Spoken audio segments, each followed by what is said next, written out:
News Explosion. Tim's News Explosion.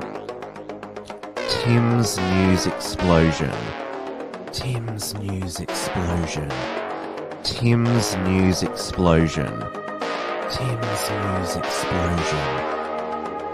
Tim's News Explosion. Tim's News Explosion.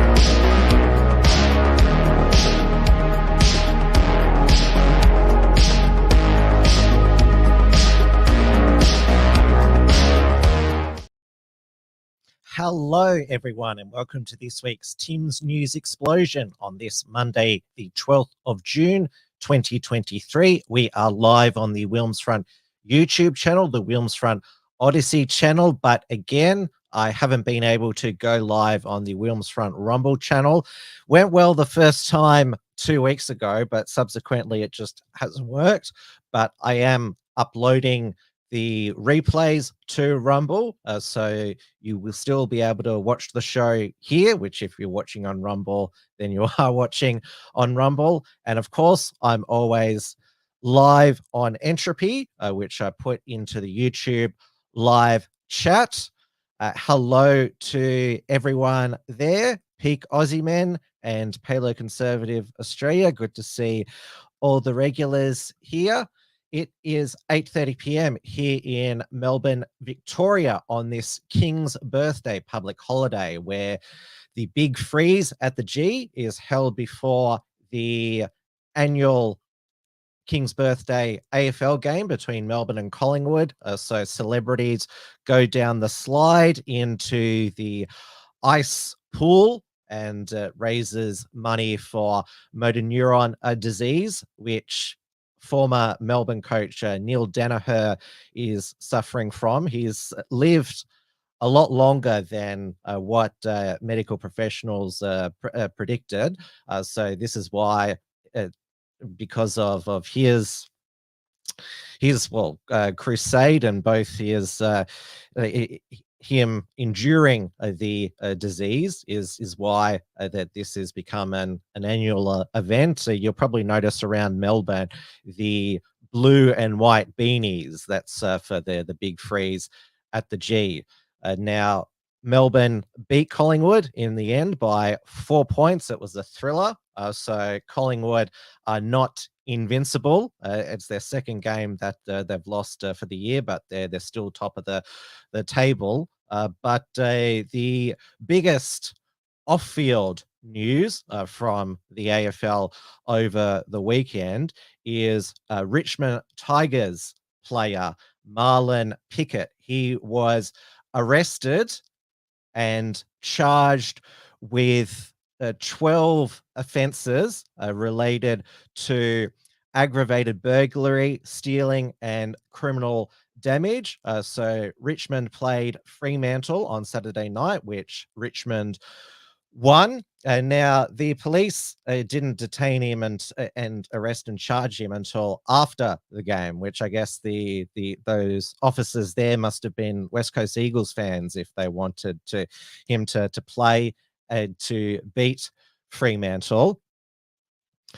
So he was granted bail this morning, and amazingly, he could play this weekend because Richmond is standing behind him. It said would continue to support Marlon and his family while these matters are dealt with. And now, he has previously been sent to prison for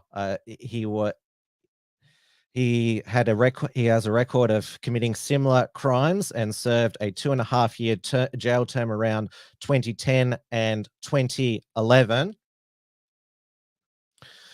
So even though he's had this history, and despite him facing very serious charges, and the Western Australian police wouldn't charge him if they didn't have good evidence. So police have alleged that he has stolen from commercial properties more than $380,000 in Australian and foreign currency.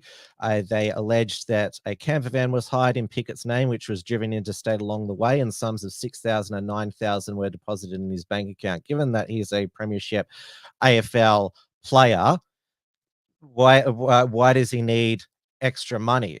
And like I mentioned a few weeks back with the North Melbourne player Taron Thomas, who's facing charges of revenge porn, threatening revenge porn, I can't help but think that Marlon Pickett is being given this leeway support because he's Indigenous. And now Pickett's lawyer says that has said in his defense here that he mentors indigenous people. If I go down here,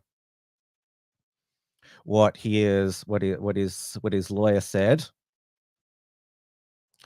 So it says there, yes. So his lawyer said he's very, very well thought of by the Richmond Club and the playing group, telling court he was a paid mentor for young Indigenous players at the club. But of course, remember Jordan De Goey. He was suspended for the Collingwood game. There's a huge uproar because during his 3-match suspension for a high bump in last week's game at West Coast, that he's going to allowed to go overseas again. And remember, there was demands that Collingwood tear up his contract because he consensually grabbed a woman's breasts in Bali. I mean, if that happens again, there'll be probably people saying, well, not only should he have his contract ripped up, but death penalty as well. This is the double standard here. When like the two players that I've mentioned, they're facing serious criminal charges, yet their supported continue to be allowed play. Like they give them a chance to rehabilitation. But when it comes to De Goey and of course the other Collingwood player, Jack Ginnifan, who engaged in a victimless crime of snorting something, it's apparently outrage that they haven't hurt anyone or property, but the usual AFL media pearl clutching brigade, they immediately want them very serious sanctions.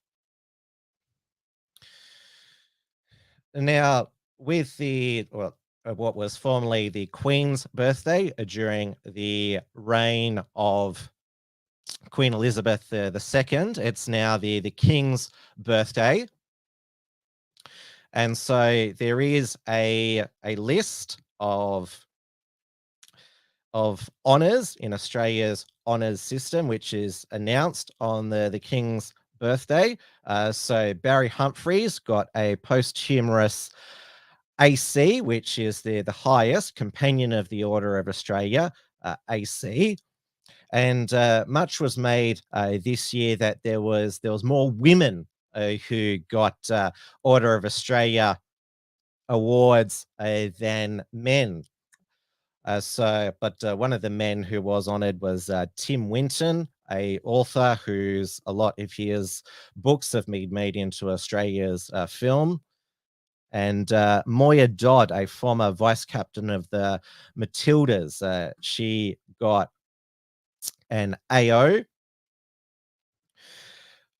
for being the first woman to join football's governing body, FIFA. And Sydney Lord Mayor Clover Moore got a AO as well, even though she's done so much damage to Sydney with wasting money and bike lanes and all the other inner city annoying policies. And then there were a whole bunch of less known Australians who got Order of Australia. So we had here getting an OAM, Ebzana Banful, who is recognised for services to African communities and health around Canberra, And then there was Robert Ali, who got an AO for introducing needle exchange programs in South Australia during the HIV epidemic. And now on the COVID, the COVID, because many of the faces of Australia's COVID response, more like COVID tyranny, have got Order of Australia awards. But this Australia Day, it was one of the data nerds that got an OAM, which is the lowest one. That is the, if I go up here, so an OAM is Medal of the Order of Australia. So Anthony McCarley, Migger, who runs the COVID Live website, which puts together, which inputs all of the COVID data and vaccination data, has done over the past 3 years. He got an OAM, but do you know who didn't? Victoria's now outgoing Chief Health Officer, Brett Sutton. He announced that on Friday he would be resigning on, well, soon, to take up a job with the CSIRO as a Director of Health and Biosecurity. He's probably resigning now because, well, the Dan Andrews government, they let the pandemic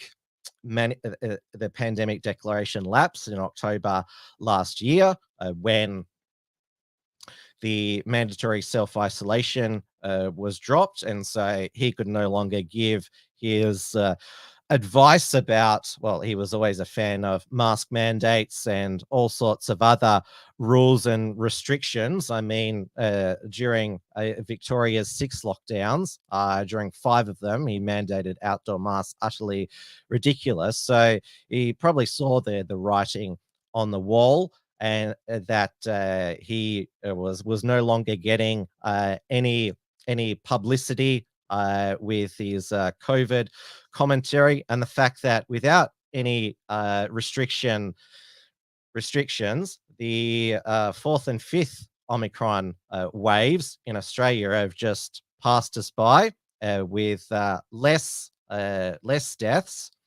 So that was the wave during the Christmas period, and even though it's the beginning of winter, the 5th COVID wave is now subsiding. So all those fears about a COVID and flu twindemic during winter, they're already receding, even though we've just entered winter.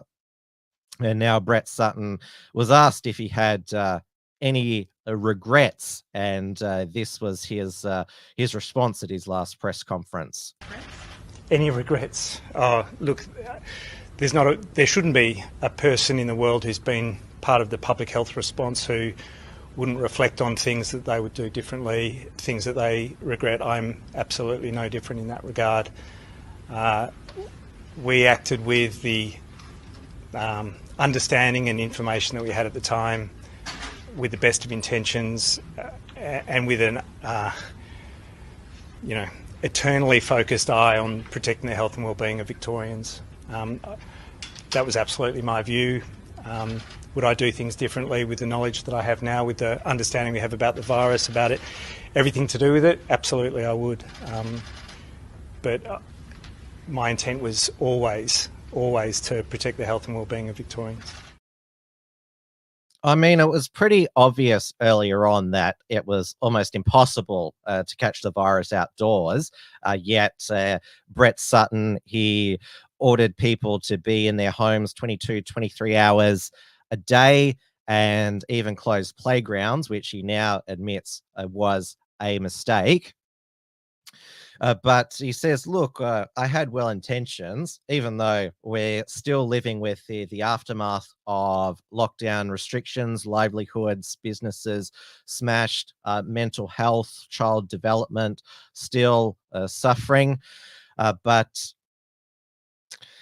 he's, like I said, like he's realized that he can no longer promote alarm about COVID, and even Monique Ryan has given up with the mask. This was her amongst 80,000 fans at the Carlton Essendon game last night. Again, a maskless selfie at the footy.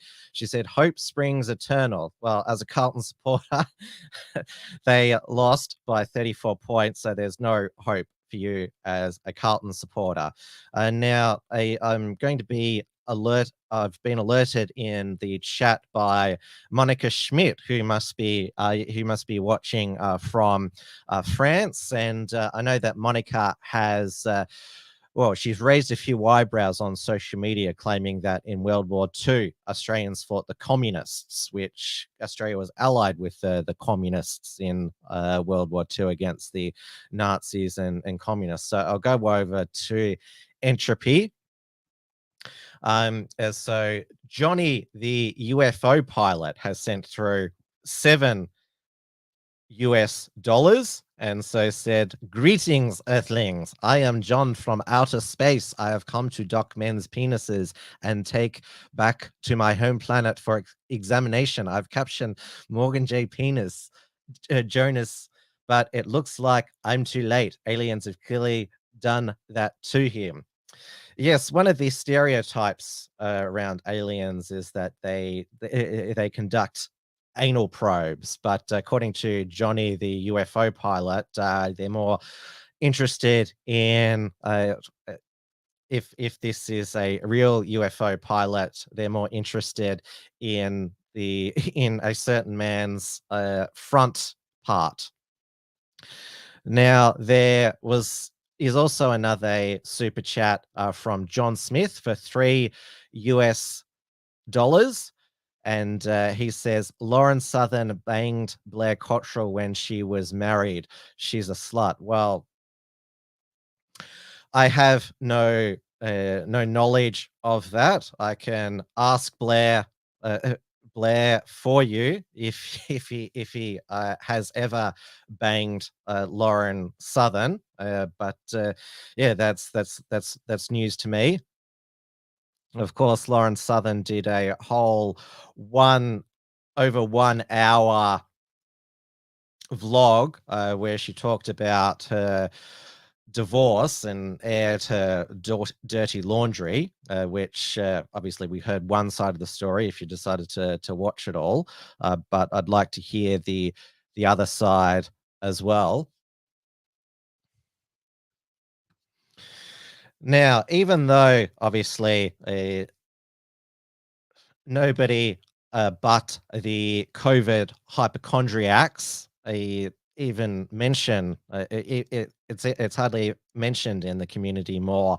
COVID. I mean, there's still the mask zombies, which you'll see. They'll probably be like that for the rest of their lives. But if someone in your circle gets COVID, it's just like, yeah, oh well. It's just like when you got the cold or flu. But obviously in the northern hemisphere, it's given it's the summer of pride.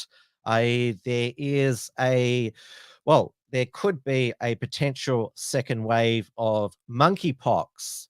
Now it looks like that the monkeypox curve had been flattened because the Gynos Bavarian Nordic vaccine actually worked, or so we thought, because there was a cluster of monkeypox, or sorry, mpox cases now, that's the new name for it, in the Chicago area, which there's actually a lot of degenerates and degenerate festivals that occur in Chicago. So what was most alarming, according to the US Center for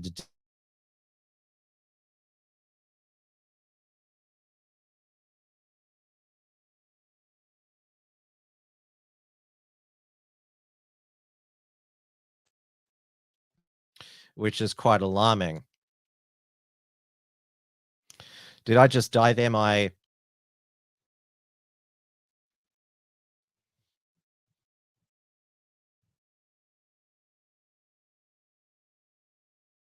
I back? I think I'm back now.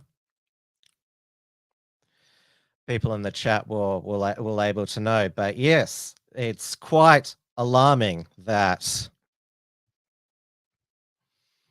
there is a resurgence of monkeypox, a potential second wave, even though most of the at-risk people have been jabbed. P. Cosman says it's a bit laggy, but it's okay. Hello, Lady of Shalott. Great to see you. Now we'll move on to what has become, well, the biggest scandal to engulf the Albanese government so far, and that is that there looks to be a smoking gun that the then Labor opposition had advanced knowledge of Brittany Higgins' rape accusation against Bruce Lehrmann, and that they to weaponize against the Morrison government, to paint them as out of touch with women, misogynistic, that not taking Me Too sexual assault seriously, you name it. Now, you'll remember that Linda Reynolds, who was the defense minister in 2019, where Bruce Lehrmann and Brittany Higgins entered the parliament late at night after a night drinking, and both of them were in Linda Reynolds' office for 40 minutes. Bruce Lehrmann told 7 News Spotlight last week that they didn't have sex. I believe that they did. And now you remember we got access to the 7 News Spotlight got access to the CCTV footage from that night, where Brittany Higgins, she said that she was annoyed. She told Lisa Wilkinson on the project she was annoyed that they were going to stop by Parliament House, and that she was so drunk that she couldn't move. But we saw the CCTV footage for ourselves when they were entering the parliament. Able to make decisions, not blackout drunk. And I know that the CCTV footage shows that. The video of me going through that footage, I had to take off my high heels or something, and I was stumbling all over the place. Like, I wasn't capable of really even walking through the security system, even myself. Well, she ran along, skipped along quite excitedly there. Now, Linda Reynolds, she ended up taking mental health leave. And you remember that Brittany Higgins sued her because you'd assume that Linda Reynolds' staffers leaked to the media that Linda Reynolds in her office had called Brittany Higgins a lying cow for claiming that she wasn't supported by her and the other members. Remember that she went to work on for Michaelia Cash, Brittany Higgins, for 2 more years before she quit and did the project interview with Lisa Wilkinson and the article with Samantha Maiden. And so she, at the time, remember, she didn't want to go to the police. She didn't want it to get out, and she was supported by Linda Reynolds and Michaelia Cash, like saying, like, look, do you want us to have, do you want to go to the police? We'll support you. Like, I'm going back in time here. So Linda Reynolds, she ended up settling with Brittany Higgins because it was politically expedient rather than fight it at the time, because Scott Morrison was getting smashed by the media for not being empathetic, and because he also let the political weaponization. he got sucked into the fact that David Shiraz, as we now know, had been backgrounding Labor friendly people in the Labor Party, particularly the then opposition finance spokeswoman, ACT Senator Katie Gallagher. And so Scott Morrison's office backgrounded against Brittany Higgins because they saw that David Shiraz, a former journalist, was trying to discredit them, but that backfired on the Morrison team. Obviously, they're in a really difficult political box at the moment to try and fight off this political hit job. And Linda Reynolds, when she was before Senate estimates in June 2001, she let it be known that she was aware of when certain people, politicians, became known of the allegation before it went into the public domain via Lisa Wilkinson and Samantha Maiden. And this is a video from Real Rukshan. And he has been on fire. Going back to his roots from 2020 when he did these cleverly edited videos here. So this is Real Rukshan's edit of the Senate exchange with the inserts of Brittany Higgins and David Shiraz's texts. I'm going to go now. I know where this started. I'm now going to go to Senator Sheldon and give him the call to return to his questioning.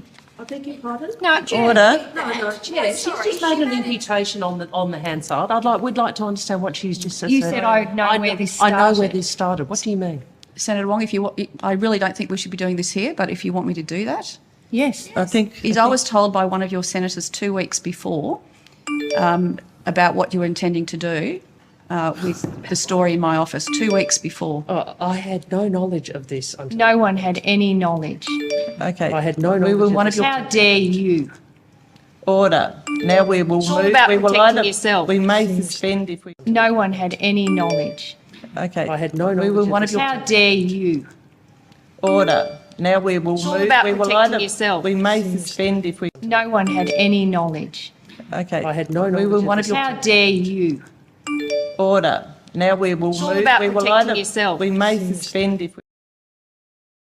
Now, when someone says so aggressively, how dare you, they're trying to shut down someone because they're onto them about something. And so they're overcompensating by taking offense. How dare you?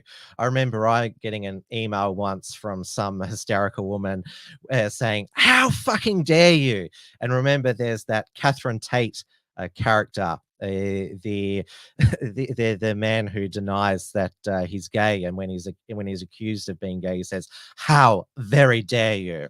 Now I'm alerted that there's more super chats from Johnny, the UFO pilot. And so for $3 US, so US dollars, of course, are worth more in Australian dollars at the current exchange rate. So I'll get more in Australian dollars. So thank you to all the super chatters.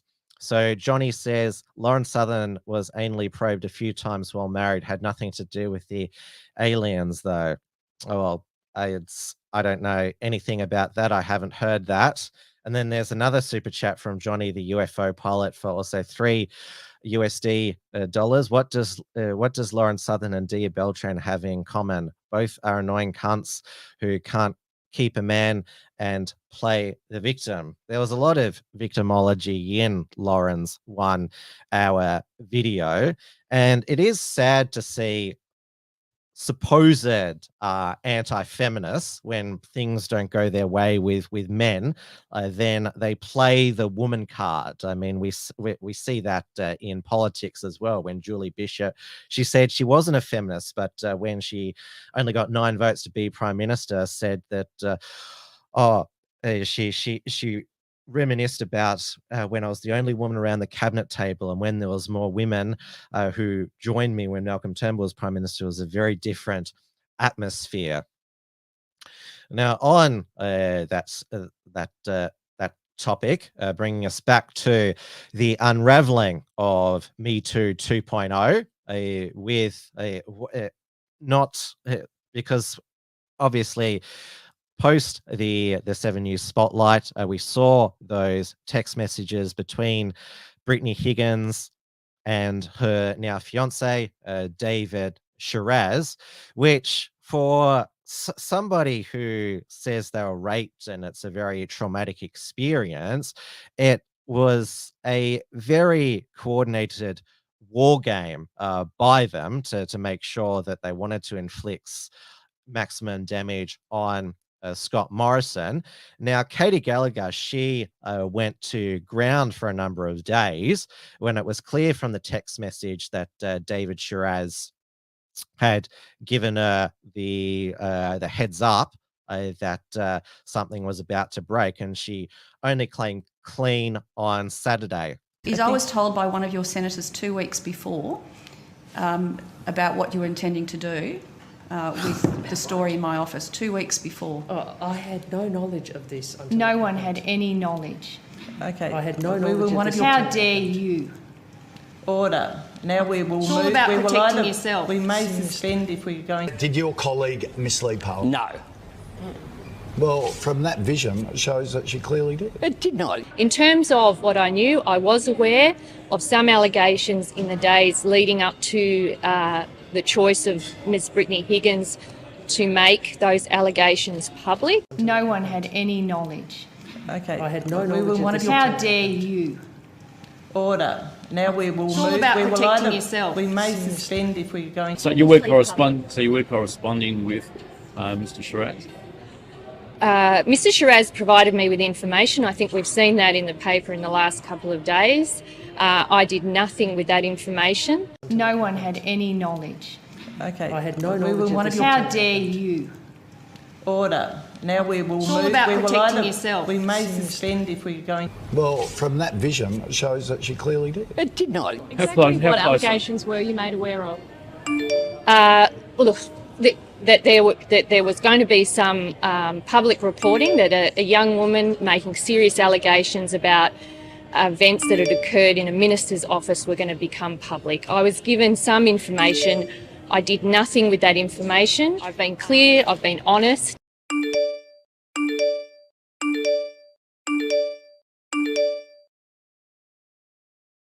And that was another fantastic edit from Real Rukshan. And last night, Katie Gallagher, when she arrived at Canberra Airport, because there's a sitting week, even though she's an ACT senator, she was like, so Canberra is the same city. She must have been somewhere else in the country for finance minister things. She was greeted at the airport by an Australian newspaper reporter and pressed further about because she's denied misleading Parliament. On Saturday morning, you said you were aware of some details of Brittany Higgins' rape allegations. No, but this is different. But you said you were aware of Brittany Higgins' rape allegations before they were made public, but you still maintain you did not mislead the Senate, despite saying, quote, no one had. No, but you said no one had any knowledge. No one has had any knowledge. That is a very clear statement. It's impossible to interpret that in any other way. I refer you to the statement because I have addressed that. How can you say that you didn't mislead the Senate when your exact words were, no one had any knowledge? I've addressed this in the statement. You haven't addressed it, Senator. I have. No, you haven't. How? Well, let's stop and talk about it then. Why would I do that? Well, I don't understand how you can say that I don't understand you didn't why mislead you the Senate. Thanks. There was a statement But this Senator, morning. I don't understand how you can say that you didn't mislead the Senate when your exact words were, no one had any knowledge. It's very, very clear.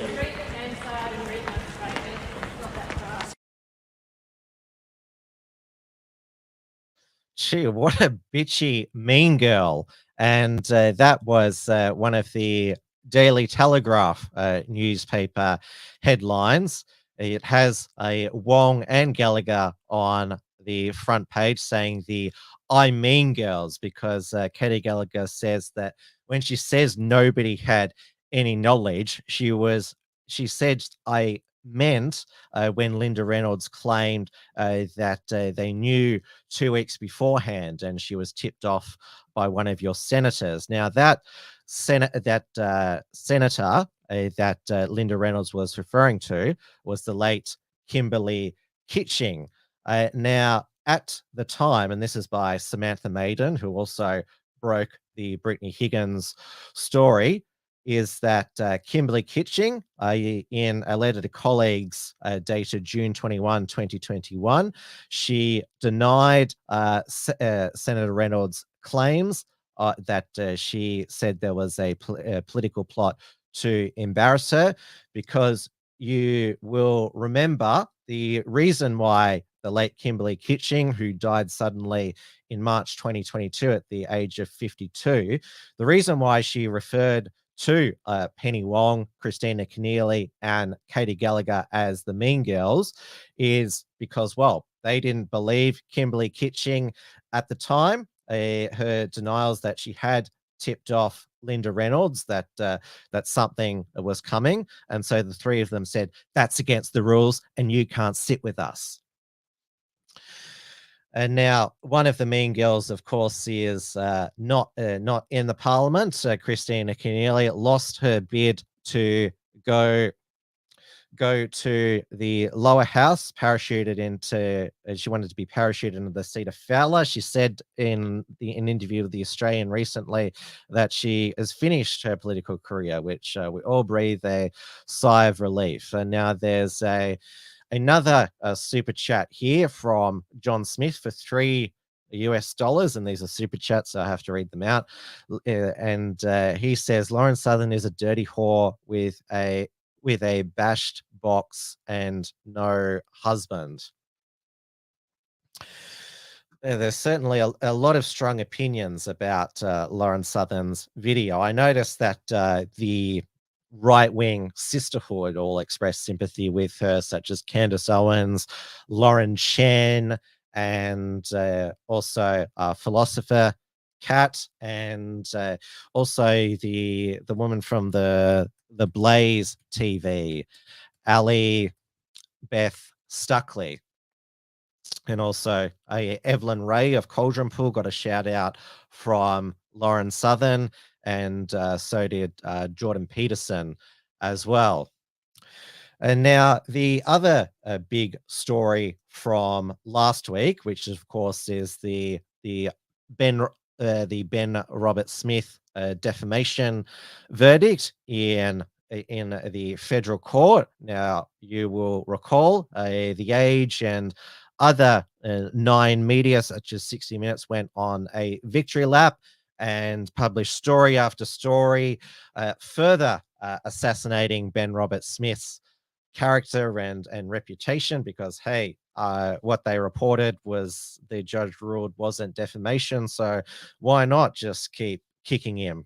Is Nick McKenzie is 9 and Nick McKenzie's logic. And now you remember the Brereton report. Now, did you know that the Brereton report, which one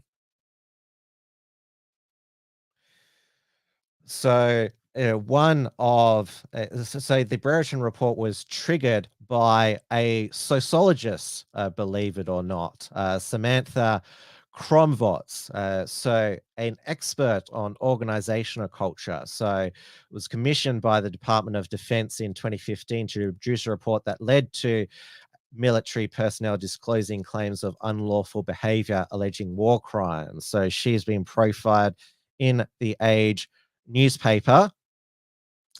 So Kromvotz said Australians should be prepared to hear confronting allegations at possible future criminal trials flying from the Brereton inquiry. And so she's claimed Ben Robert Smith is not necessarily the worst offender, she said, based on hundreds of hours of interviewing Afghan war veterans, including special operations commanders. We've not seen we've not seen the worst of it, is what I'd say. And so Cromvots has said, if medals are removed, it sends the message that leaders are accountable and responsible for what happens, and there is no honor being associated with alleged war crimes.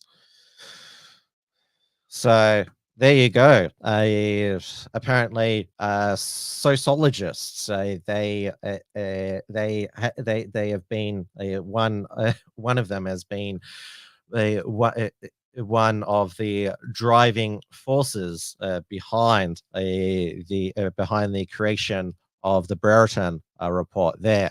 And the ABC last week also reported that Ben Robert Smith, he is alleged to have killed an imam in Afghanistan as well, because they thought, well, it's been found not defamatory to accuse him of war crimes, so I guess we can accuse him of another one there. But it's clear that the readership and readership, given that, well, they have finally stopped their endless articles, The Age, 9, and the ABC, that they're probably quite disappointed that that they can't keep pumping out reports, that it seems to have been superseded by the Katie Gallagher scandal, which even they've been forced to report. So they can't say that this is just a News Corp beat up because it was reported by Sherry Markson in The Australian, because 7, 9, the ABC, all the media have been asking questions of Katie Gallagher. Now, she's not going to be forced to resign, Katie Gallagher. She's too important to Anthony Albanese. She must have something on him to survive this long. Before she was a senator, she was the ACT chief minister from 2011 to 2014. But you understand why Anthony Albanese at the time didn't want an investigation into the Mean Girls after Kimberly Kitching died, because it would unveil Katie Gallagher had advanced knowledge of Brittany Higgins' allegation. And Samantha Maiden was on ABC Insiders yesterday, and she said she interviewed Brittany Higgins back in January, which is a whole month before she went public in February. Now let's go to a 2024 US election update, where we have Donald Trump indicted again on this time it is on having classified documents at his Mar-a-Lago home in Florida. So he's been indicted on 37 federal counts. So this is out of the special counsel Jack Smith's investigation.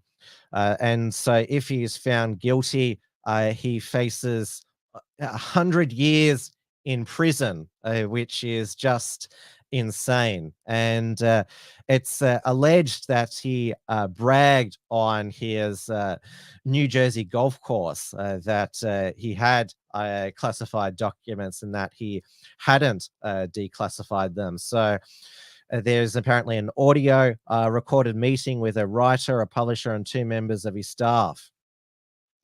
Yeah, so yeah, apparently he just bragged at his golf course that he had all of these classified documents. Of course, like, why should all of these documents be classified? I mean, there's too much that is classified by the US government. And Mike Pence, you'll remember, he had classified documents at his residence, but he has been cleared and is now running for president. He has defended Trump, saying, like, look, none of us should really have these classified documents, but to single out Trump, that is, it's obvious signs of a political interference. And Ron DeSantis, he has also hit out at the Department of Justice for singling out Trump. Now, there is still a special counsel investigation ongoing to Joe Biden's mishandling of classified documents. Remember, there was some at the University of Pennsylvania Biden Center. Remember, he was only vice president like Pence was when he had classified documents. And remember, also in his garage next to his Corvette. But remember, Joe Biden said there was nothing to worry about that he had classified documents in his garage. Mr. President, Okay. classified material next to your Corvette. What were you thinking? Let me, I'm going to get a chance to speak on all this, God willing, soon. But as I said earlier this week, people, and by the way, my Corvette's in a locked garage. Okay, so it's not like you're sitting out in the street. But anyway, was in a locked garage. Yes, as well as my Corvette.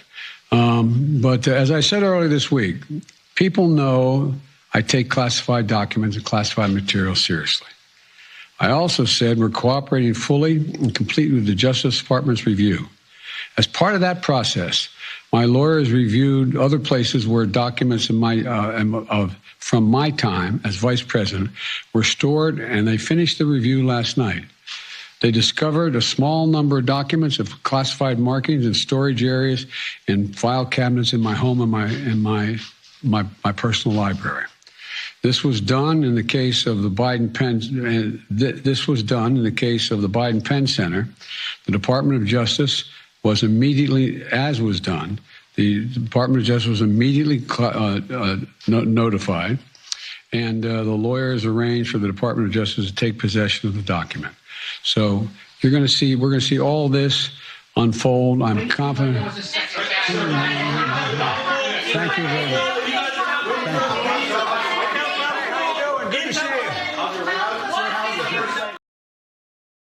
Now, I think Biden walked out the right door after that press conference there, because that's one of his biggest issues when finishing a press conference, whether he's exiting the right place. He didn't have any handler there to point him to the right direction out. But he said, like, look, it's in a locked garage. It's not like they're out on the street. Well, thank heavens for that. But Mar-a-Lago is pretty secure as well. I mean, the residence of the former president, and obviously would be extremely secure with private security because of who Trump is as well.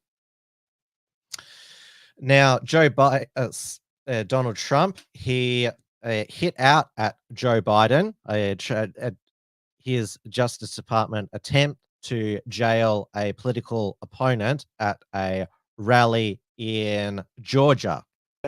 Biden is trying to jail his leading political opponent, an opponent that's beating him by a lot in the polls, just like they do in Stalinist Russia or communist China. No different. And of course, Trump has got a huge bounce in the polls as a result of this indictment. And he could still be indicted over the phone call he had in late 2020 with a Republican Georgian Governor Brian Kemp saying, you know, I need to find these extra votes. And of course, still indicted over the events of January 6th. And remember, he's already been indicted by Fat Alvin Bragg, the district attorney in Manhattan, over the alleged hush money paid to Stormy Daniels in 2016. It's the same felony charge, I think, 34 times not keeping proper business records, falsifying business records.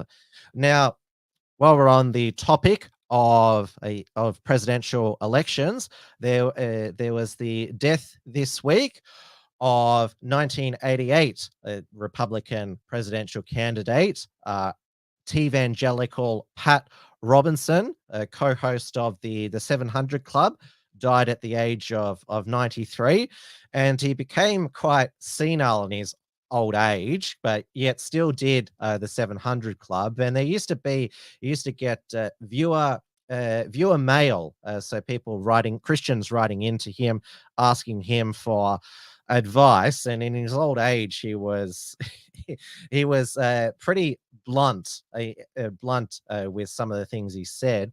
This was a Christian man who was writing in about he was being mistreated by his wife.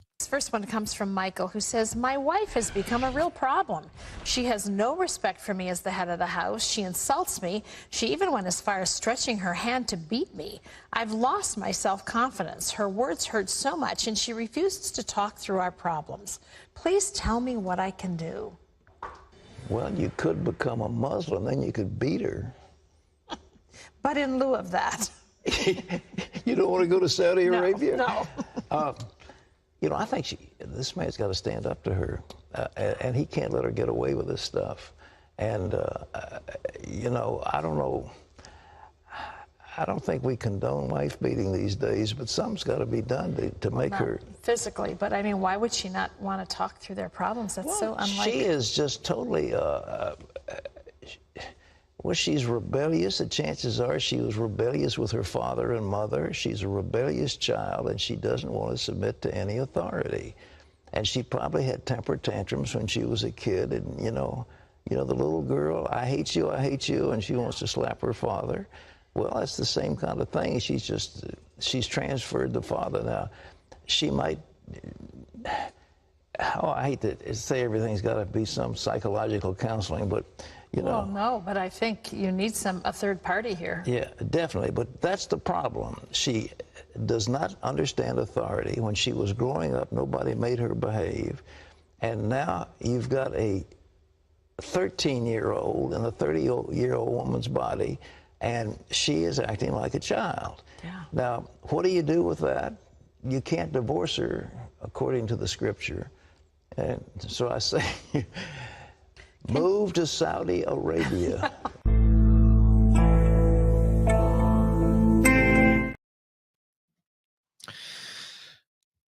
Now, as you can see there, he was pretty blunt there, and that wasn't the only time he was blunt with a viewer who sent through advice to him.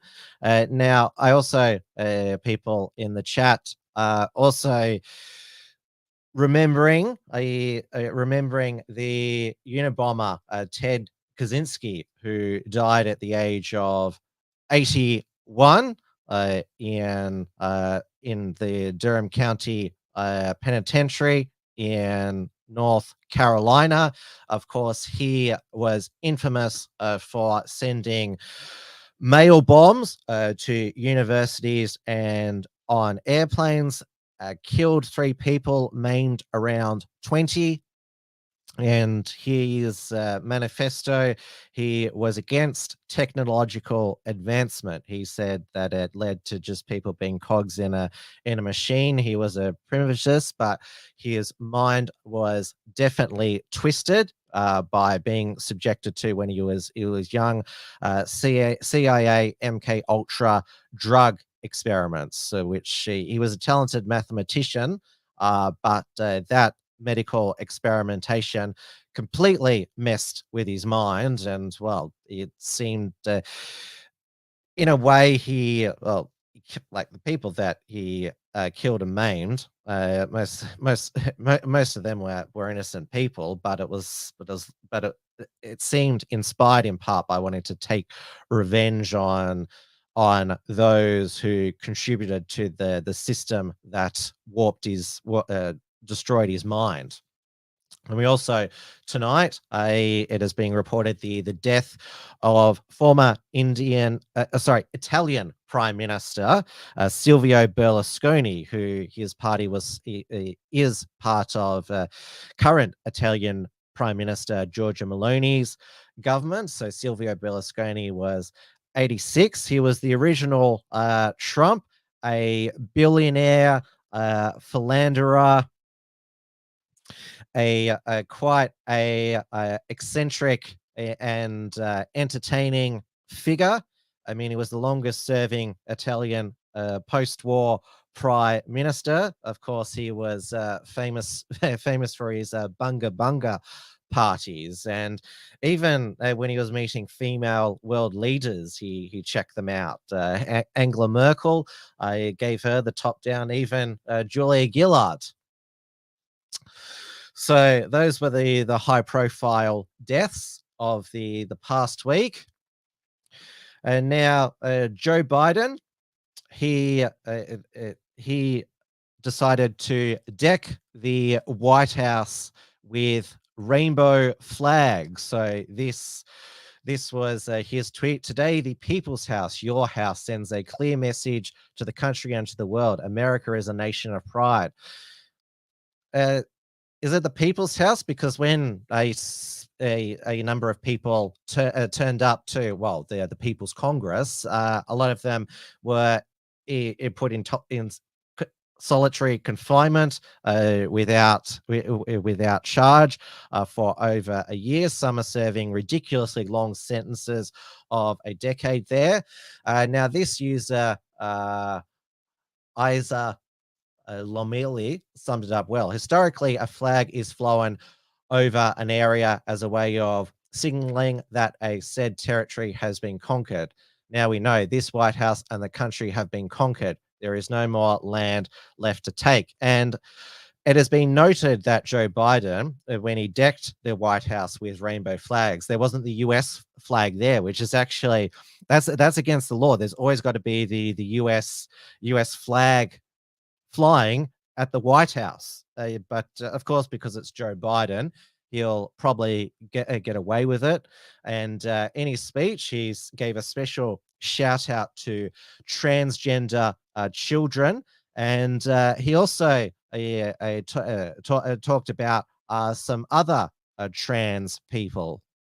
As Commander-in-Chief, I was proud to have ended the ban on transgender Americans serving in the United States military.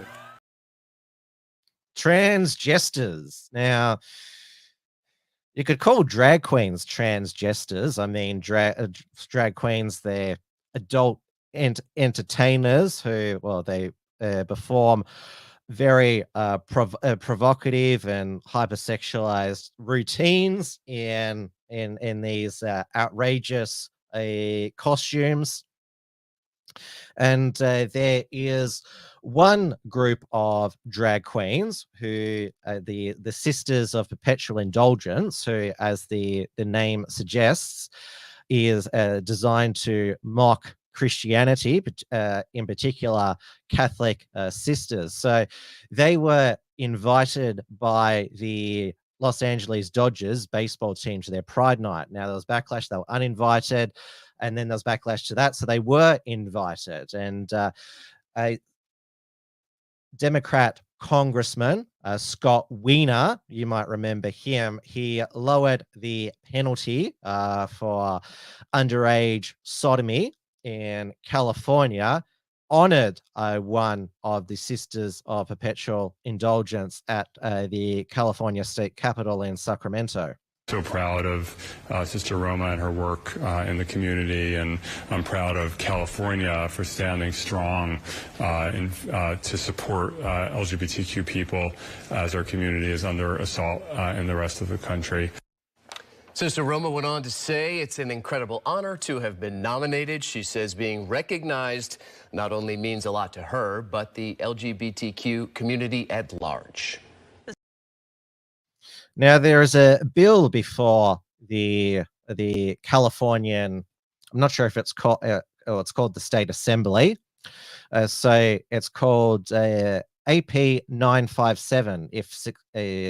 So it has passed the California State Assembly and has undergone amendments in the state Senate, and that bill would charge parents who don't affirm transgenderism with child abuse. Now, we basically have this law in Victoria, where parents can be charged if they don't affirm their child's gender. They can be deemed to be practicing conversion therapy under the Andrews government's conversion therapy ban. And so, well, like what happens with a lot of Victorian first laws, it's now spread to the biggest and most populous state, I should say, in the USA. And now also during the week in California, because there is pushback against all of the crime, degeneracy that is now pervading both San Francisco, Los Angeles, California at large. Antifa decided that they would come and intimidate and attack some Armenian American parents who turned out to a Glendale school board meeting because they don't want their children to be taught about gay sex. They chanted "Leave our kids alone," and they weren't a pushover for Antifa. It reminded me of when the community action for rainbow rights in Sydney, they fucked around and found out by protesting outside the Belfield Church in Sydney and got greeted by 500 Maronite Christian Catholic men who chanted "Leave our kids alone." You'll see, with this chant "Leave our kids alone," it's clearly what that means is that, look, you can do what you want in private, but leave our kids alone. They're not chanting "death to the faggots." That's not what they're chanting. Yet apparently it's considered homophobic if you don't want children to be subjected to graphic gay sex education. And Andy No of the Post Millennial, who's actually gay himself, he has the rainbow flag in his Twitter bio, the normal rainbow flag, not that hideous Pride Progress flag. You can probably guess what he uncovered about one of the Glendale Antifa protesters. A lot of immigrant families are not really that politically involved. But when it comes to things that they view as a red line, I think family and children is that issue for them. Oh, 100%. I mean, look, parents will jump in front of a bullet for their kids. But you tweeted out about that brawl outside of California with the Armenian families this week. You said Antifa member Eric Boyd, who was involved in the brawl, has a prior arrest related to a felony, child sex crimes, and assault with a deadly weapon. You said it's honestly sickening to watch. These people, are they being, choreographed and bussed into these things to incite these things? Because it appears like the parents were there to peacefully protest, make their voices heard, and these other agitators, let's say like the guy you tweeted about, were there in riot gear. So SoCal Antifa put out a call to protest, they say, against the Armenian American families. And any time that you have an Antifa cell putting out a dog whistle for the comrades to come in numbers, that means a call to violence, which is exactly what happened. You had people dressed up in riot gear and wearing helmets. Why would you need to be dressed up for battle outside of a protest of a school board? You don't, unless you're prepared for violence. Say that Wolfman's blunt razor said, sending Kyle. Well, Kyle Rittenhouse, he's training to be a pilot. So next up, maybe he'll be dropping a bomb on Antifa HQ, obviously directed to lawfully by a proper US government, but it certainly wouldn't be a Lockheed Martin missile, since they are marching in a pride parade. Lockheed Martin are the weapons manufacturer, and the meme comes through that the US now bombs foreign countries with rainbow-colored weapons. So there you go. So now this disgusting Antifa creep, Eric James Boyd, he actually wasn't prosecuted for the success. Well, it was dropped, the charge of engaging in sexual contact with a child under 14 years old, but he did plead guilty to assault with a deadly weapon after pleading no contest. After 3 years of probation, Boyd had the assault conviction expunged. So what is that? We just covered Scott Wiener. He has lessened the penalty for underage sodomy if they get charged at all. Now going up the west coast, things aren't that better. So up in Seattle, the US state of Washington, so a female-only nude spa in Washington state has been forced to give biological males access to its facilities following an unsuccessful legal battle against the Washington State Human Rights Commission. So the Olympus Spa, it could not constitutionally prevent biological males from being naked with women. So it found that a business discriminated against a trans-identified male and ordered the owners to change their policy, except those who simply call themselves female. So the man, post-millennial, misgenders her, Haven Wilvich, first submitted his complaint in 2020 after being refused entry on the grounds his male genitalia were still present. So that is her there.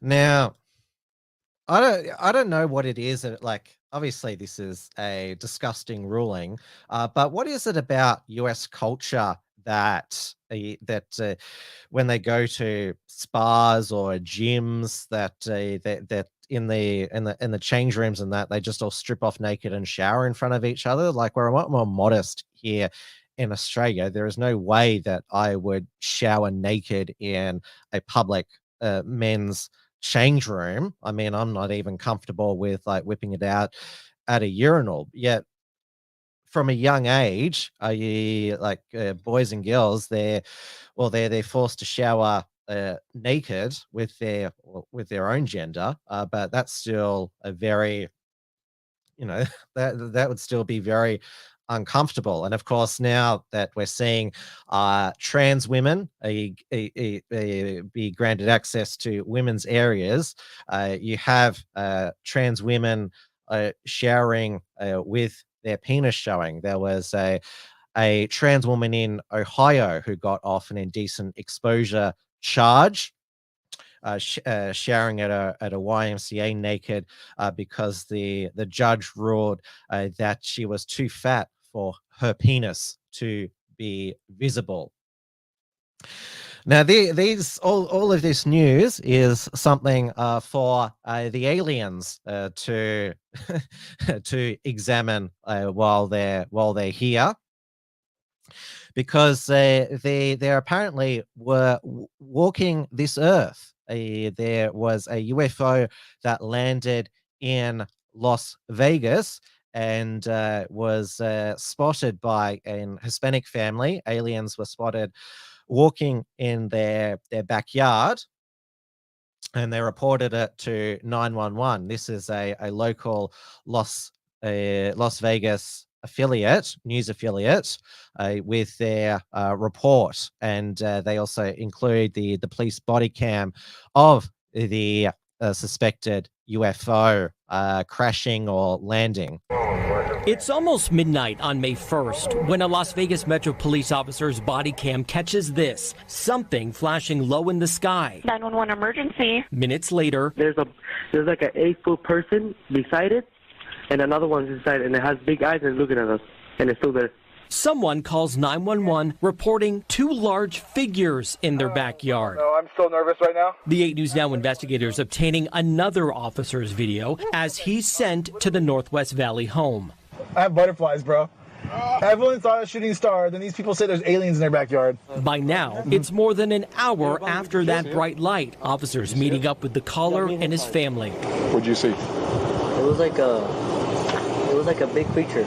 A big creature? Yeah, like around 10 feet tall. I'm not going to BS you guys. One of my partners said they saw something fall out of the sky too, so that's why I'm kind of curious. Did you see anything land in your backyard, or? They see like a big, that's what they say. They see like a big something with light. What I saw right now, I do believe in it. Police walk into the backyard to investigate, but Metro blacked out that part of the video because it's considered private property. What's clear, they're taking this call seriously.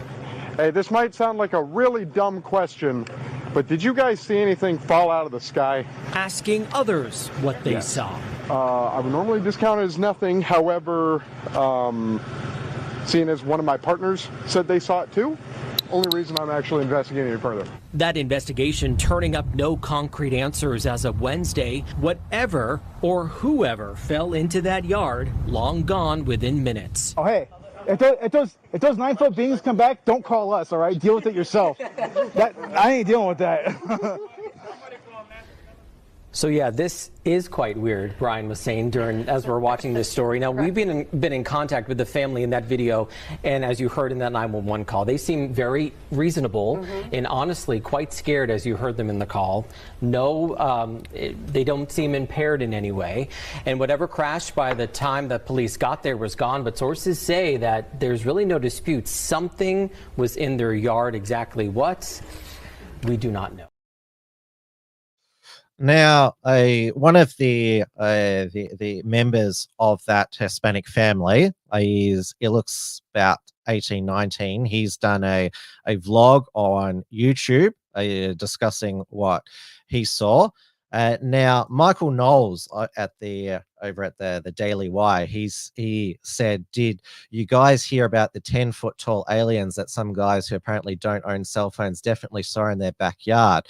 Now, in response, one of the US biggest UFO believers, fellow Daily Wire host Matt Walsh, replied, "Sorry if they wanted to just experience the moment without taking a bunch of pictures for Twitter likes. We constantly complain that people are on their phones too much and taking too many selfies, and then one guy decides not to use his phone when 10-foot aliens land in his backyard, and suddenly it's, hey, why didn't you take a picture? Ridiculous."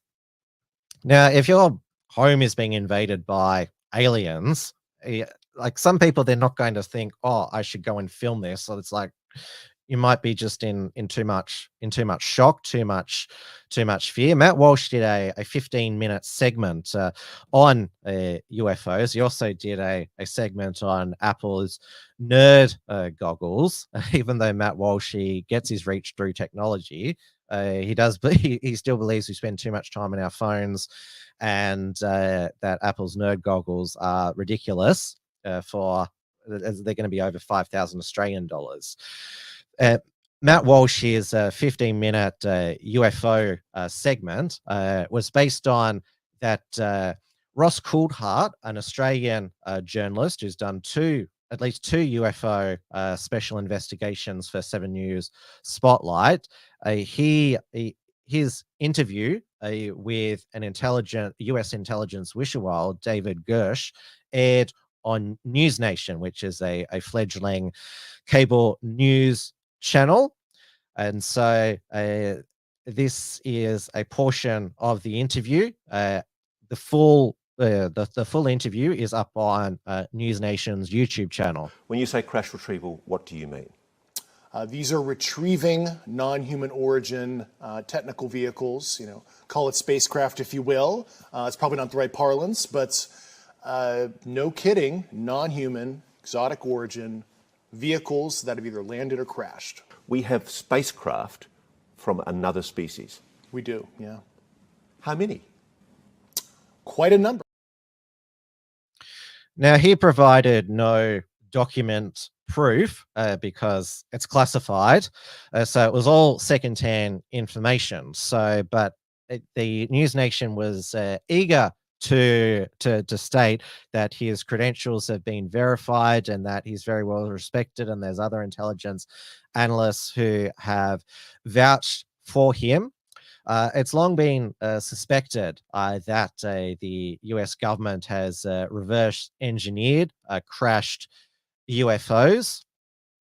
And just this month, or at the end of last month, NASA held its first public UFO team meeting. So it's apparently 5% of unidentified aerial phenomena UAPs can't be explained. And so the purpose of this NASA task force is to get more data, do more analysis to see if they can explain the last 5%. Now, I stole the name of tonight's program from a meme by Luke Radowski, who put out the 2023 Alien versus Predator poster with obviously aliens being the aliens and Joe Biden being their predator. That was when the US military was shooting down all these UFOs, which turned out to be weather balloons, which obviously was a big letdown. Like I am, because, well, I've watched all of the X-Files, which the tagline, like Fox Mulder has the poster, "I want to believe." I think I'm one of those people. Like, I believe it's almost impossible for us to be completely alone in this universe. And given just how of a disappointment humanity has been these past 3 years, I'd welcome some other form of intelligent life entering this planet. Pico's Man says, ET themed drag queen story hour when?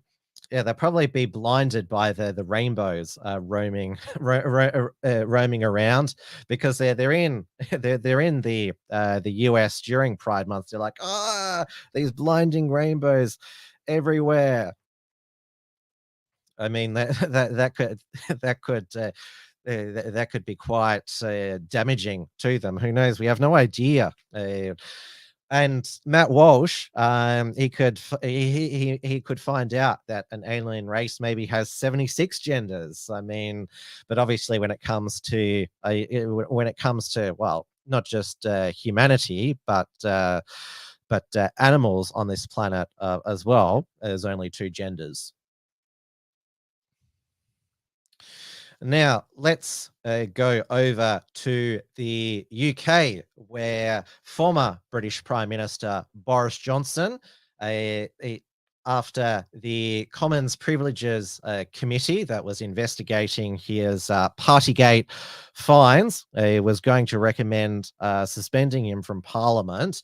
He decided, look, I've had enough of this witch hunt. I'm out of here. Screw you. So he is now resigning from the House of Commons with immediate effect, which will trigger a by-election in his London constituency of Uxbridge and South Ruislip. And also going with him, Nadine Dorries, a former Culture Secretary. Her constituency is Mid Bedfordshire, and Nigel Adams, another Boris loyalist from Selby and Ainsley. So they have resigned, it seems in part because their peerages have been revoked, peerages to the House of Lords in the Prime Minister's honors list, and so everybody's denying that their names were taken off. Everyone, nobody is taking responsibility for that. Though Nadine Dorries, she was basically a part-time MP anyway. She is doing some hosting over on Talk TV, and obviously she was a massive Boris loyalist. Though as Culture Secretary, she first introduced that horrific internet regulation bill, which will end free speech on the internet, the online safety bill. And we already saw with the UK's lockdown files how the UK government got the social media companies to take down posts critical of lockdown. Now, of course, Boris Johnson, he admit there were many disappointments from him as Prime Minister, most notably going along with the COVID narrative for 2 years, even though personally he didn't seem to believe it since he was partying, and so he didn't really fear the virus as much as he and Chris Whitty were telling people to be afraid. And so this will be, like I'm calling it now, the results will be devastating for the ruling Conservative Party, now led by Rishi Sunak. I mean, he is a lame duck Prime Minister. Labour is so far ahead in the polls, and Sir Keir Starmer, the Labour opposition leader, he is now trying to reassure the British public that he's going to be a safe safe pair of hands, as he's now promoting Blairism, saying that he'll have Blairism on steroids if Labor wins the next election, which is basically he's wanting to bury Corbynistan socialism for good, that we're going to go with Tony Blair's third way social democracy, that we're not going to bring back a socialist nation. I mean, Sir Keir Starmer is certainly an improvement on Jeremy Corbyn. I mean, he presents well. He, like, obviously, he's not going to be good for Britain, but he's been good at saying, look, I'm going to end this conservative shit show after 14 years because the general election's next year, and the adults are going to be back in charge, and we're going to have a stable government, sort of the Albanese approach. Like, remember, Albanese said he would govern like Bob Hawke. Instead, he's more drinking like Bob Hawke.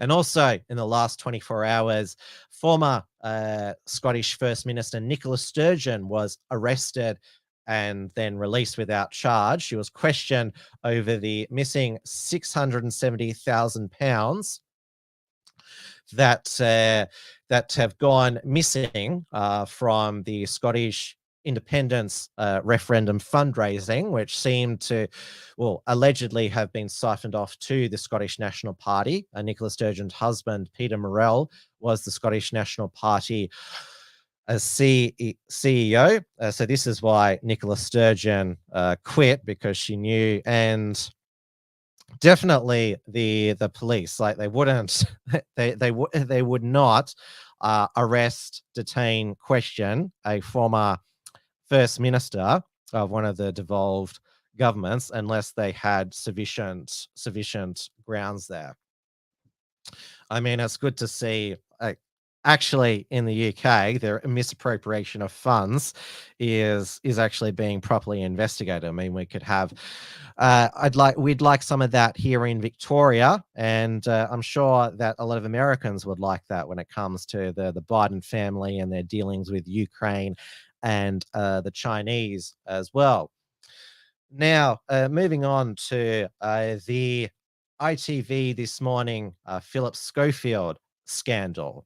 Now, obviously, Philip Schofield, I updated you last week. He claims that he's the victim and that he never groomed the young runner, and that he feels suicidal, and it's just something that happened. And I think that I can come back to TV as he's having a rehabilitation. He's a longtime co-host. Remember, they were good friends until they fell out. Holly Willoughby, she returned to this morning, and her opening statement was an absolute masterclass at pretending to be a empathetic, caring person, relatable to the audience. I mean, she probably deserves an award for this. Right, deep breath. Firstly, are you okay? I hope so. It feels very strange indeed sitting here without Phil. And I imagine that you might have been feeling a lot like I have. Shaken, troubled, let down, worried for the well-being of people on all sides of what's been going on, and full of questions. You, me, and all of us at This Morning gave our love and support to someone who was not telling the truth, who acted in a way that they themselves felt that they had to resign from ITV and step down from a career that they loved.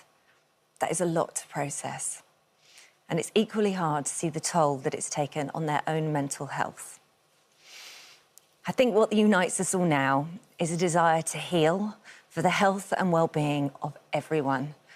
I hope that as we start this new chapter and get back to a place of warmth and magic that this show holds for all of us, we can find strength in each other. And from my heart, can I just say thank you for all of your kind messages, and thank you for being here this morning.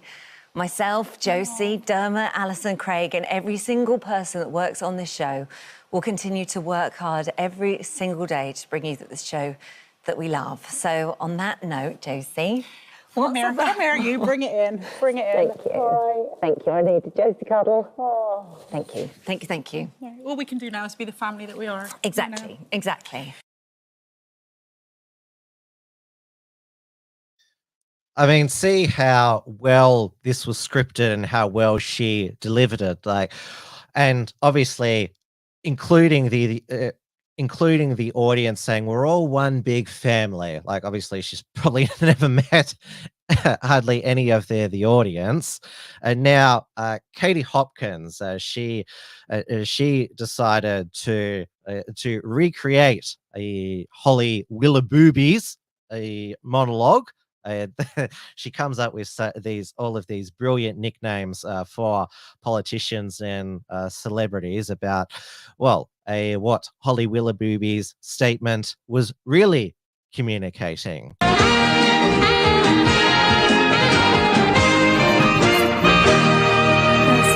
Are you okay? I hope so, because we need to make this about you, not us, because we're really in the shit at the moment. I imagine you've been feeling a lot like me. I'm just going to check my script to see how I've been feeling. I've been feeling shaken, troubled, let down, and worried for the well-being of people on all sides about what's been going on, and full of questions. And that's why I'm dressed up like this, like a school mum with a high button neck. No boobies on show today because this is serious and I have questions. You see, you, me, and all of us up this morning gave love and support to someone who was not telling the truth. You, me, and all of us. See, we're one team. He's not. He acted in a way that they themselves, see, he's not our team, he's they themselves. Really good scripting behind this. They themselves felt that they had to resign from TV and step down from a career that they loved, but not as much as they loved bumming the runner. That's a lot to process, it surely is. And it's equally hard to see the toll that it's taken on his mental health. Because by calling this out, what we're saying is, if you talk about Phil from now on, you basically killed him. So this is a very good media strategy. I think what unites us now, you, me, and everybody at ITV, including the bosses who don't want to be in the shit, which is why I'm here, is a desire to heal for the health and well-being of everybody, particularly my boss, Martin Frizzell. And look how united we are.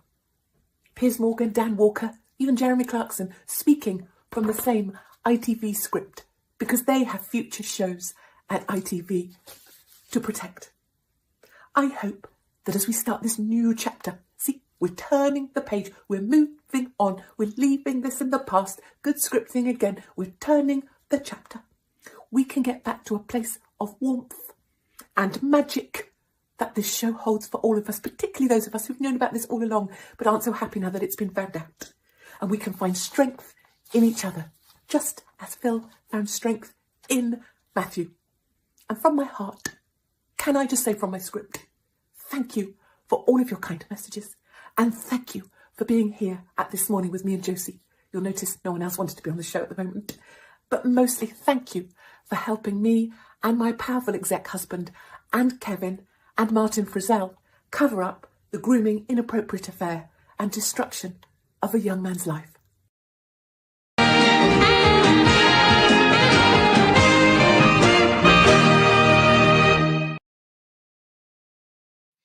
As Bayeki said, this guy came out as gay and left his wife and was applauded, I remember. Well, it was a cover because he didn't want his grooming to come out. So he decided to come out after 30 years of marriage. That's this struggle that he'd had with his sexuality.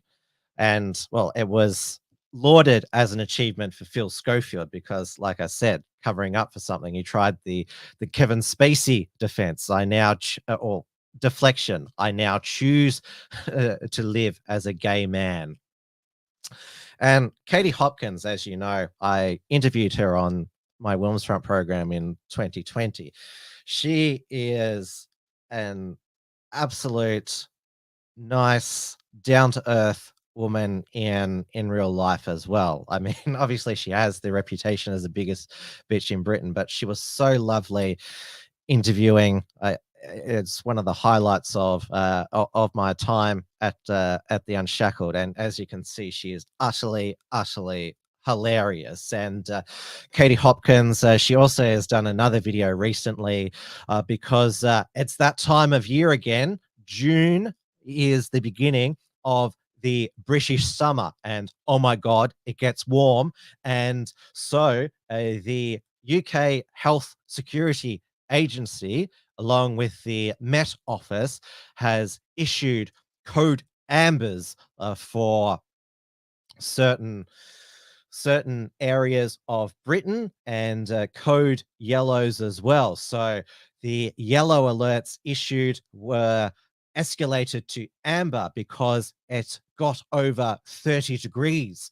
And so the yellow amber alerts for, I think, if it gets in the high 20s, and a red alert is, of course, if it's a catastrophic, gets over to 40 degrees, because oh my God, it's obviously a global warming, planet frying if it gets hot during summer like it did last year, and people don't know how to take care of themselves if it's really warm. You need to tell them to drink water, to find shades, and this is why the Labour Mayor of London, Sadiq Khan, he's saving the planet by expanding his ULEZ zone. So that is the ultra low emission zone to all of London, which, if you have a car which doesn't meet certain EU emission standards, I mean, it's really simple to understand here. Sadiq Khan logic. So there are Range Rovers and Roadsters, which are ULEZ compliant, and then there's smaller cars such as the Citroen and Polo, which aren't compliant. And so if you live and work in London and you don't have a ULEZ compliant car, you'll be hit with a £12.50 daily charge. And you remember a previous Katie Hopkins video as well. She was disgusted at all of the vandalism that is happening to the ULEZ zone cameras. Now, Sadiq Khan, during his consultation for the when expanding the ULEZ zone, out of London businesses 80% opposed, out of London employees 80% opposed, visitors to London 75% opposed, black cab drivers 90% opposed. But hey, we're gonna do it anyway, because also, this is part of the 15-minute cities agenda, and also to deter people from driving long distances, be reliant on government public transport to get around. I mean, imagine if they tried to do this in Melbourne. Well, the public transport system was ground to a halt this King's Long weekend, because Dan Andrews is tearing up Glen Huntly Station to remove the level crossing, and also closing the one of the Western Rail corridor because of his Westgate Tunnel. You certainly couldn't get away with something like this in Australia, but it's apparently it is. You can get away with it in the UK. Sadiq Khan faces re-election in 2024. We shall see how popular his ULEZ, and this is something that the Rishi Sunak government and Boris Johnson before him, they've done nothing to veto the London ULEZ zone. I mean, they're more than happy to veto Nicola Sturgeon's gender ID, but we can't touch the ULEZ zone. And Rishi Sunak, he is still housing migrants coming across the English Channel, but they're not happy that they're having to share rooms, and so a local migrant hotel caved into migrant demands that apparently was unsafe to a room policy. And apparently having migrants stay in barracks, that's apparently inhumane as well. So Rishi Sunak, he's not stopping the boats. And also the continuation of the suppression of free speech in the UK continues under his reign, even though he tries to say, well, stunning and brave things like women don't have penises. Caroline Farrow on Twitter. She got a what is called a stalking. The Surrey police are seeking a stalking protection order against her, placing extreme limitations on her freedom, citing repeated misgendering. So she was visited by police in October last year. And so she had her digital devices seized, including her husband's work devices and a tablet her autistic son used during homeschooling. She has launched a civil case against the police. So the stalking protection order requires Miss Farrow to report to her offending manager should she change her address, acquire any new electronic devices, or a new SIM card. I mean, that's just insane. Even though she's like this, like we've heard about the intervention order that that Kirley Smith has got in Australia, but that's still like Kirley Smith is still able to post online. She's just not allowed to talk about the person who's taken out the intervention order on her. Dawn Brown has said, ULEZ, why did they have to use the U? Ultra low emission zone. Yeah, why not just call it low emission zone? Because that be les.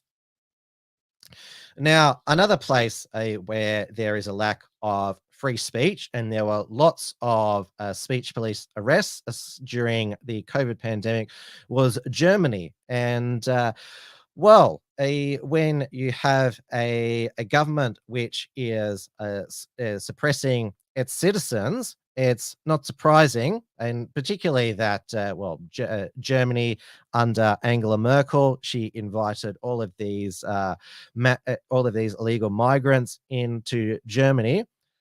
German voters, according to the latest poll, are now turning to the Nationalist Party, Alternative for Deutschland, who are growing more and more a hardline nationalist or far right, as the media calls. They are at 20% in the latest poll nationally. And in East Germany, they are number one, polling 32%, even above the Christian Democrat Union, Angela Merkel's party, and the ruling senior coalition partner Social Democratic Party led by Olaf Scholz there. So the AfD is promising to, well, make Germany great again. And Germany doesn't have a federal election due until 2025, but certainly there is pushback against how the Germans have been oppressed for so many years. All right, that brings me to the end of another Tim's News Explosion. Remember to subscribe here on YouTube, on Odyssey, and on Rumble. Leave a comment down below because that all helps with the algorithm. Remember, thank you everyone for the super chats tonight. But if you want to support the Unshackled in another way, you can take out a premium membership, $5 bronze per month, silver $10 per month, gold $25 per month, and platinum $50 per month. I'll be back next Monday, same time, 8:30 p.m. Melbourne time, on the Wellness channels for another Tim's News Explosion. I'll be recording new reports from Tiger Mountain with Richard Wollstonecroft later in the week, so there'll be fresh reports. The Unshackled.net has your Unshackled Productions archives and articles. Make sure that you follow me and the Unshackled on Telegram, Minds, and Gab, and also I have my own account on Getter and Donald Trump's Truth Social as well. I post all the updates about when shows are and when there's new content on the Unshackled as well.